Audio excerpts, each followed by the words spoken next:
ஒரு housing minister sorry என்ன ரகுபதி ரகுபதி பேசுகிறார் சொங்காட்டைன்னு அவருக்கும் அதிமுக என்ன சம்பந்தம்?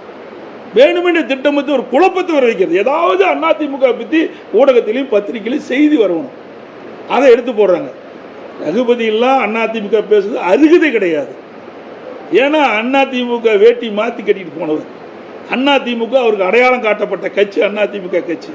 அனைத்து இந்திய அண்ணா திராவிட முன்னேற்ற கழகத்துடைய தொண்டர்கள், நிர்வாகிகள், தலைமை அவர்களுக்கு ஒரு வாய்ப்பை கொடுத்தது. அமைச்சராக்குனாங்க, அடையாளத்தை காட்டினாங்க.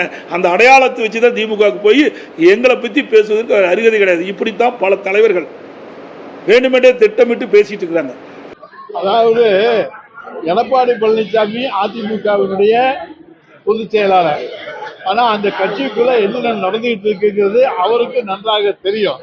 எனவே நாங்க அதிமுகவை பத்தி விமர்சிக்கல. என்ன அதை பத்தி பேசுவதற்கு தகுதி, அப்ப திமுகவை பற்றி பேசுவதற்கு எடப்பாடிக்கு என்ன தகுதி இருக்கிறது?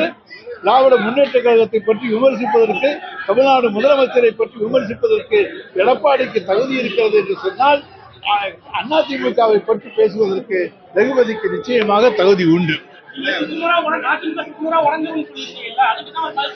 அதாவது பொறுத்திருந்து பாருங்க, அங்க என்னென்ன கூத்துகள் நடக்கப் போகின்றன என்பதை பொறுத்திருந்து பாருங்க. என்னென்ன புரட்சி வெடிக்க போகிறது, என்னென்ன கூத்து அரங்கேற்றப்படுகிறது என்பதை பொறுத்திருந்து பாருங்க.